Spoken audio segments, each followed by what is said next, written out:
Hey guys, how's it going? And welcome back. So today we are going to show you how to maximize the performance of your Mac desktop computer so that everything runs full out, no issues, no slowing down, no putting things to sleep, and you get to take the best advantage of your computer. Now, when I can get my hands on a Mac laptop to do this as well, I will do a separate video on that because there will be a couple of differences on a laptop from Apple versus the desktop systems. Now, I am running Big Sur, but this should be the same in Catalina, and there may be a different name for it called Power Saver, for example, in lower operating systems, but the functions will be the same sort of deal as what you need to do. So, go into your settings for your Mac, click on Energy Saver or Power Saver, and what you want to do is on Turn Display Off After, you want to have that on Never, okay?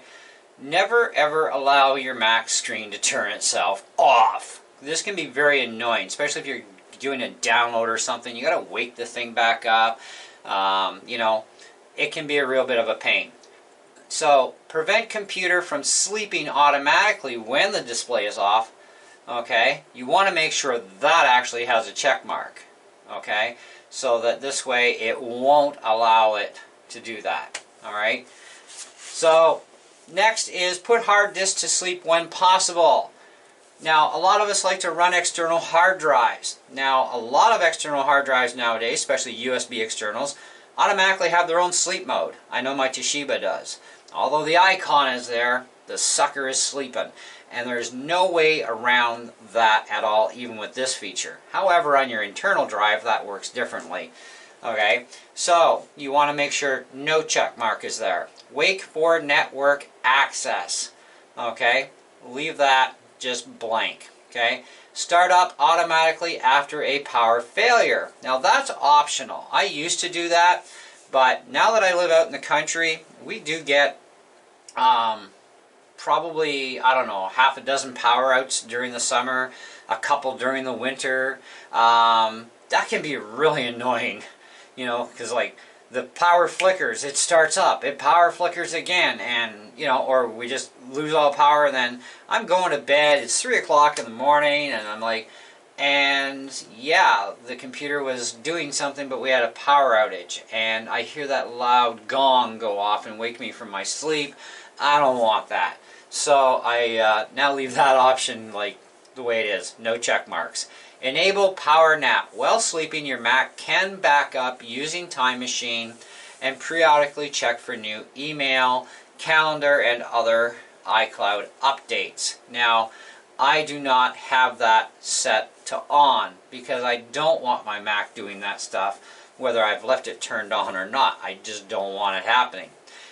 Now, there is another option under Schedule you can go into, and this is called Startup or Wake. You can set, say, on a specific day, or you can have it every day, or just on weekends, that your computer will automatically start up itself. So it's like, that's kind of a cool feature.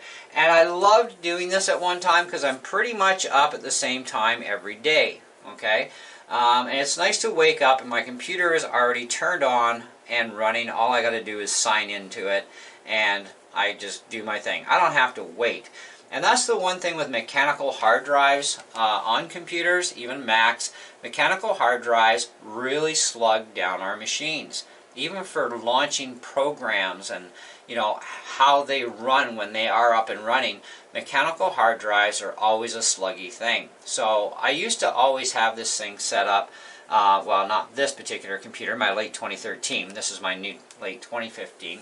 But I used to always have my Mac set up so it would just start up for me, so I can save that time, because mechanical hard drives are like, oh man, is it ever going to load? It doesn't matter how fast your Mac is either. It's kind of like, is it ever going to load?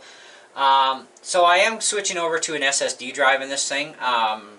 probably sometime in the next week I should have my parts in, and I'm going to be upgrading to SSD, and that's way it's like lightning fast, and everything's lightning fast, and programs will launch massively quick and run better and smoother, and blah blah blah. You get the idea, right? SSDs rule, and that brings a whole new life to your computers, even if it's an older computer.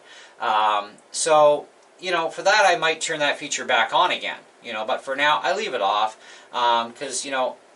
I'm mainly using my Mac now just in the studio stuff, and I'm not doing that every single day. I actually get more use out of my Windows computer than I do my Mac, but my Mac is set up for a specific purpose, so you know, I don't rely on my Mac as an everyday computer anymore. I just rely on it for more or less heavy-duty video editing stuff where I want to get really tricked out, which is a rarity for that to happen.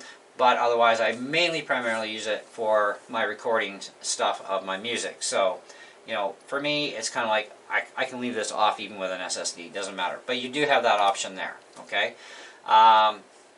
Anyways, or you can also hit Restore Defaults. Now, when you go Defaults, of course, this is what you normally get when you first turn on your Mac from the factory or when you've reloaded your OS. Your display will turn off in about 14 minutes, roughly. So we want to set that to Never. Okay, your computer may use more energy with these settings, so do it. Okay, like I said, leave the top one with a check mark, take check mark out of here, take it out of here, and take it out of here, and now your computer can run full out. Okay, now like I said, there will be a couple of little changes when it comes to a laptop, because there's some battery stuff that you got to change as well. But on a desktop system, whether it's a Mac Tower, whether it's an iMac, that sort of deal, yeah, it's going to be the same thing, all right? And it's nice, too, because now your computer can run full blast everything, and you don't have to worry about anything. Now, as far as controlling your fan, that's a little different on a Mac than it is on a PC. On a PC, we have different ways to control our system fans in Windows computers, but in a Mac, one of the best programs I've found so far is called Mac's Fan Control, and that allows me a few things. All right, number one, I get to override Apple's 1200 RPM, because if you're doing something intensive, your processor is going to heat up. Games are intensive, video editing, sound editing, that can be intensive software. So you want to have a little bit more than 1200 RPM out of your fan in a fan-cooled Mac, right? So I have mine set about 1500. I can max it to 2700 because that's as fast as this particular fan can go, is 2700. But its default is always at 1200 all the time, and it's kind of like, well, I like a little bit more. And my temperatures are always in the 30s. You know, I've never even broke 60 degrees, even in video games, you know, or doing something really intense on it. I've never broken 60 degrees, especially with having the fan at 1500 RPM, right? But this program also tracks your temperatures of your average CPU core, all your cores available, your PECI, your proximity sensors, your RAM temperatures of all your RAM modules, okay, your GPU PECI, proximity sensors 1, 2, 3, and 4, depending on how many sensors you have, LCD temperature, LCD proximity to temperature, platform controller hub die. Any supported hard drives will also have temperature capability, in which case we have an Apple hard drive up top. It has a sensor. We get to track the temperature of the hard drive. The cooler you can keep your computer running, Mac or Windows computers, the better they're going to perform regardless of what you do. They will perform better the colder they are. It does not mean that you keep your computers in, you know, freezers and run them in the freezer, if you know what I mean. Okay? Just means you need to keep the cooling system always running efficiently and effectively. Do not run your cooling fans full blast all the time, because this will prematurely wear them out over time. Okay? But running it at 1500 RPM, it's not taking a huge hit. It's only an extra 300 RPM above the stock fan speed. Not going to hurt it, and it's going to last for however long each fan will last, because no two fans are the same. So, you know, some fans will die after 10 years, you know what I mean, type of thing. But this is a beautiful program for that, and that's a way to override the fan control and also keep an eye on your temperatures of everything that is very important and critical under the hood. Okay, and that's it. That's all there is to it, guys. So this is for the iMac computers, obviously. Now, like I said, Big Sur, Catalina going to be the same. You may have a couple of variances on really older operating systems, but you got to get with the times too, guys, because the only two computer operating systems from Apple right now that have any kind of security on them is going to be Catalina and Big Sur. And Catalina, we don't know when Apple's cutting it off, but they have cut off every other operating system below Catalina for security. So you got to stay on top of things too, even for the internet, because your ID is important to you, is it not? But this is how it works on this one, and this is a late 2015 iMac 5K Retina, and it's exactly the same layout as it was on my late 2013 iMac I had sold since I got this one. Same settings, and that was under Catalina. And this one under Catalina when I got it, same deal. Okay, same exact settings.